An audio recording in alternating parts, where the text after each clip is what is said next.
성경은 위대한 믿음의 사람들이라고 해도 그들의 실패, 치부를 숨기지 않습니다. 그들의 연약함을 그대로 기록하죠.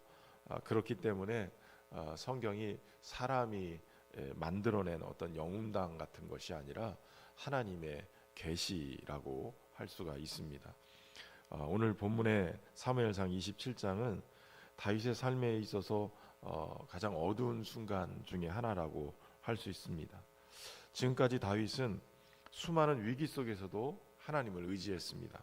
골리앗 앞에서도, 광야를 떠돌 때도, 그리고 엔게디 굴에서도, 하길라 산에서도 계속해서 그의 이야기 속에는 하나님이 판단하실 것이다, 하나님이 아신다, 계속 하나님에 대한 이야기가 나옵니다. 그런데 오늘 본문에 들어가면 하나님이 어느 순간에 사라져요. 1절에서 보면 그는 마음에 생각하기를, 그 마음에 생각하기를 라고 시작을 하죠. 그전에는 모든 상황 속에서 여호와께 묻고 여호와께서 이렇게 말씀하시되, 이런 표현들이 계속 있는데 마음에 생각하기를 이렇게 시작을 하고 있는 거예요. 그러니까 여기서는 하나님께 묻지 않고 그저 마음에 자기의 생각과 계산이 먼저 앞서고 있다는 것을 보여주고 있습니다. 무슨 생각을 했냐면, 후일에는 사울의 손에 붙잡히리니 블레셋 사람들의 땅으로 피해 들어가는 것이 좋다라고 생각하는 거예요. 이게 사실 이것은 지금 다윗이 두려움 속에서 만들어낸 그러한 결론인 거죠. 하나님은 이미 다윗을 여러 차례 구원해 내셨어요. 또 사무엘을 통해서 그가 왕이 될 것을 기름 부어서 약속도 주신 거예요. 그런데 계속 반복되는 고난이 어느 순간인가 그의 마음을 또 흔들어 버린 거예요. 여러분, 은혜를 여러 번 경험했어도 사람이 같은 문제를 계속 반복해서 경험하다 보면 때로는 믿음보다 불안이 앞설 때가 있어요. 기도보다 계산을 먼저 하고 약속보다는 현실을 바라보면서 더 크게 느낄 때가 있다는 거예요. 사무엘상 오늘 본문의 말씀이 바로 그런 모습을 보여주고 있습니다. 몇 가지를 좀 살펴보면 이 두려움이 하나님의 약속보다 현실을 더 크게 만든다는 거예요. 내가 언젠가는 사울의 손에 죽게 될 것이다. 사실은 이게 겉으로 드러난 현실의 문제일 수도 있지만 내면의 두려움이 더 커서 그것으로 인해서 이런 생각을 갖게 됐다는 거예요. 실제로는 그렇지 않은 경우가 있죠. 하나님께서 여러 번 다윗을 보호하셨어요. 골리앗 앞에서도 지켜주시고 사울이 던지는 창을 피해서 보호해 주셨고, 엔게디 굴에서 살려주고, 이 하길라 산에서도 사울의 진영에 들어갔다 깊은 잠에 들게 해서 다들 무사하게 안전하게 나올 수 있게 만드셨다는 거예요. 그러니까 하나님 안에 있으면 그 안에 하나님의 돌보심으로 인해서 평안함과 은혜가 있어요.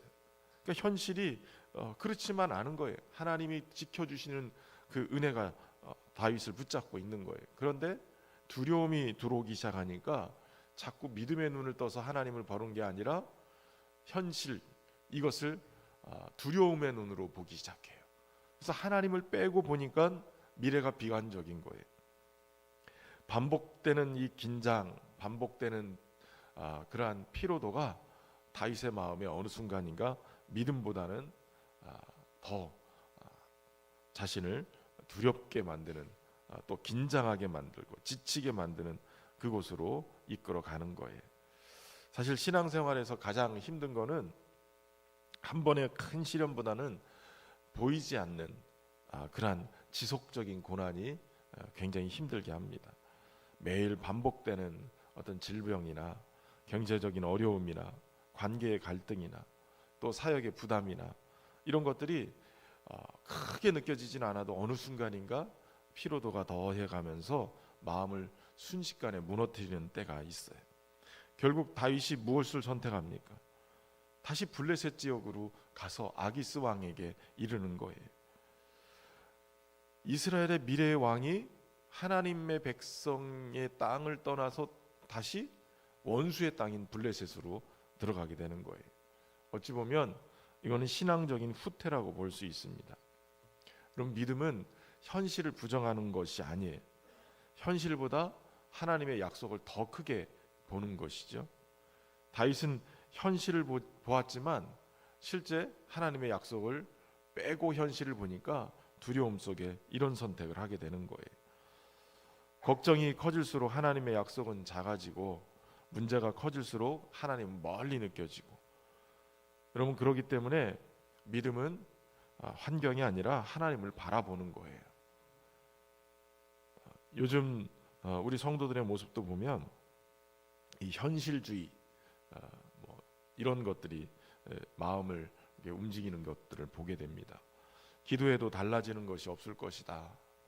이번에도 또 실패할 것이다. 사람 변하지 않아.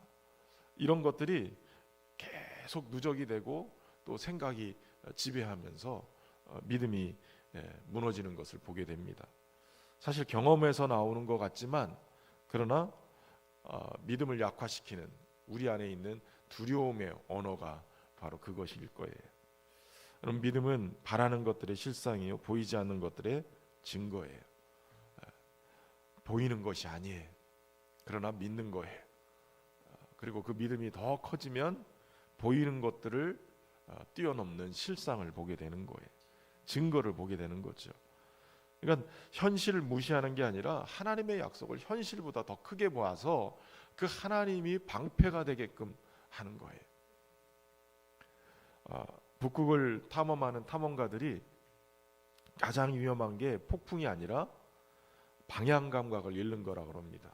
눈보라가 막 몰아치면 앞뒤가 보이지 않고 어디로 가야 될지를 모른다는 거예요. 그래서 계속 돌긴 도는데 앞으로 가는 것 같은데 제자리를 빙빙 돌면서 계속 그러다 지쳐서 쓰러지는 경우가 있다는 거예요. 그래서 이 탐험가들이 꼭 붙들고 있어야 될 것이 뭐냐? 나침판이라는 거예요. 나침판을 놓치는 순간 빙빙 돌다가 끝나는 거예요. 여러분 우리의 나침판은 하나님의 말씀이에요.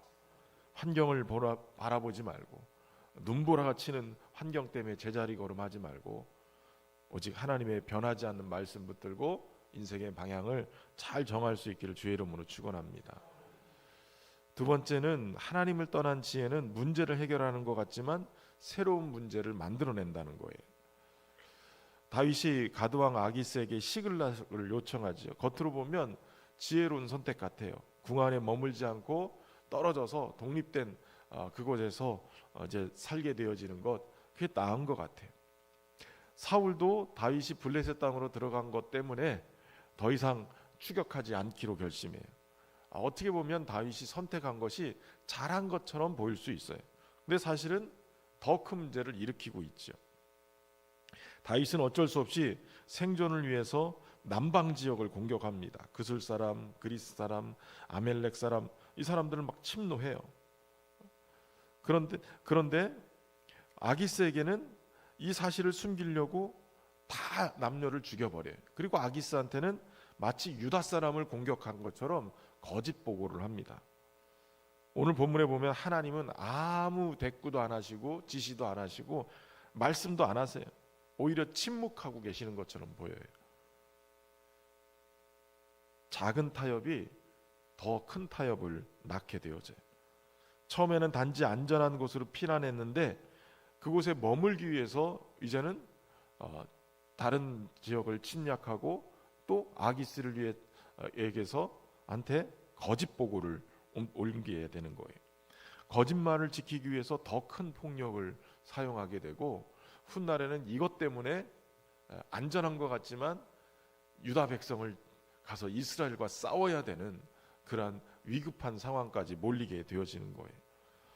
죄는 언제나 연결되고 작은 거짓이 더 큰 거짓을 만들어내고 작은 타협이 더 큰 타협을 이어가게 만드는 거예요.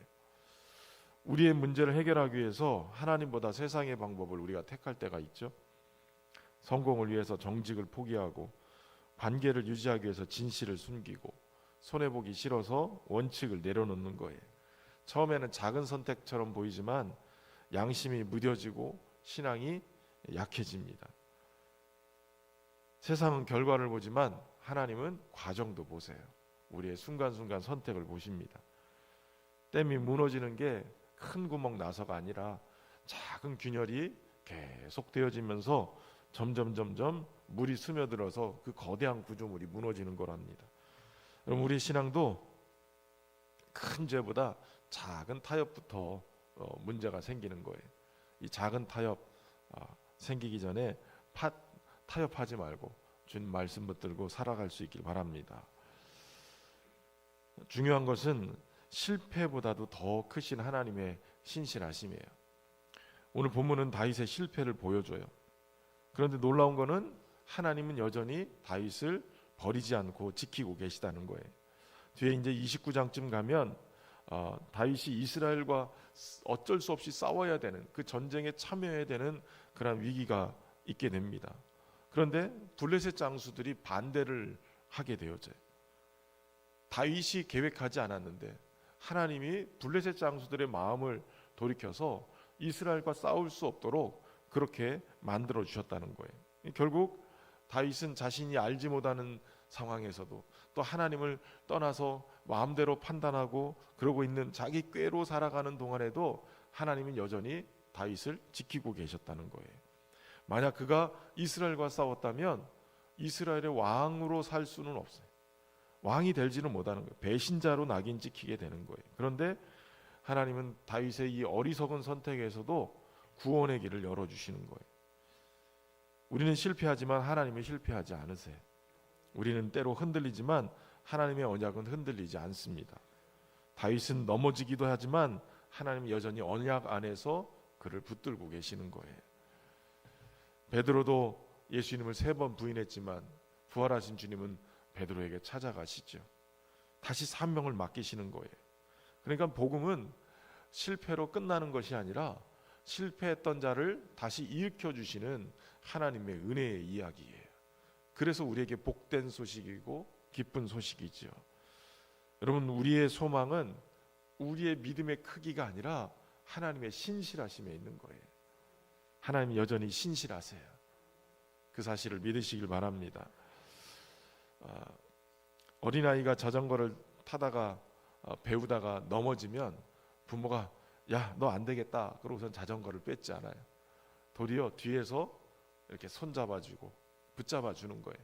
그러면서 붙잡아줄 테니까 한 번씩 가봐, 발을 굴러봐, 이러면서 잡아주는 거예요. 어느 순간인가 탈 수 있을 것 같으면 손을 놔주죠. 그러니까 아이가 넘어져도 뒤에서 붙잡아주면 익힐 수가 있게 되고 두 페달이 잘 움직이면 기도와 말씀이 계속 움직이면 갈 수 있게 되는 거예요. 여러분, 넘어지는 것 두려워하지 마세요. 넘어져도 하나님이 그렇게 우리를 붙들어 주십니다. 우리의 실패를 통해서 때로는 연단하시기도 하고 때로는 하나님의 뜻을 분별하기도 하고 그 실패 속에 다시 일으켜서 하나님을 더 사모할 수 있도록, 하나님 믿고 살아갈 수 있도록 그렇게 만들어 주는 거예요. 하나님께 묻기보다 내 생각을 앞세우고 믿음보다 계산이 더 빠르고 말씀보다 현실을 더 크게 보일 때 그때도 하나님이 여전히 포기하지 않으심을 믿고 믿음으로 주님 바라보면서 사실 수 있기를 바랍니다. 두려움은 하나님의 약속을 잊게 하지만 그렇기 때문에 우리의 감정보다 하나님의 말씀을 더 붙들어야 될 줄로 믿습니다. 하나님 없는 지혜가 잠시 우리의 문제를 해결하는 것 같지만 더 큰 문제를 만들어냄을 깨닫고 어떤 결정이든 하나님께 묻는 습관을 키워가실 수 있기를 바랍니다. 그리고 우리의 실패보다 하나님의 신실하심이 더 크심을 믿고 넘어졌다면 숨기지 말고 다시 하나님께 나가고 또 우리를 회복시키시는 하나님, 실패를 통해서 더 우리의 믿음을 연단하시는 하나님, 다시 일어서서 하나님의 뜻을 향해서 갈 수 있도록 만들어주시는, 손잡아주시는 그 하나님 의지하면서 하나님 붙드는 하루가 될 수 있기를 주의 이름으로 축원합니다. 신실하신 하나님 아버지, 다윗처럼 우리도 상황과 환경 속에서 두려움에 사로잡혀 하나님의 약속보다 현실을 더 크게 바라볼 때가 많았음을 고백합니다. 우리의 생각과 계산을 앞세우기보다 먼저 주님의 뜻을 구하는 믿음을 허락해 주시고 작은 타협과 거짓을 버리고 어떤 상황 속에서도 하나님의 말씀의 원칙을 붙들게 하여 주옵소서. 넘어져도 실패할 때도 우리를 버리지 않으시는 하나님의 신실하심에 우리의 믿음과 믿음의 시선을 두게 하시고 믿음으로 다시 일어설 수 있는 용기를 허락하여 주옵소서. 오늘도 우리 성도들의 삶의 현장마다 주님 동행해 주시고 붙잡아 주시고 다시 일어서는 그 은혜를 허락하셔서 우리 하나님 안에서 주시는 아름다운 비전들을 이뤄갈 수 있는 은혜를 허락하여 주옵소서. 환경과 상황 속에서 두려움에 빠지지 않고 또 믿음을 잃지 않고 후퇴하지 않고 오직 주님 안에서 다시 한번 일어서는 힘을 얻는 시간이 되게 하여 주옵소서. 정성을 다한 귀한 예물을 올려드립니다. 하나님 부족함 없이 채워주시되 하나님의 뜻을 저들의 삶 속에서 아름답게 펼쳐나가시고 풍성한 열매로 가득한 삶이 되도록 인도해 주옵소서. 주의 은혜로 오늘도 우리 가운데 함께 하시기를 예수님의 이름으로 기도하옵나이다. 아멘.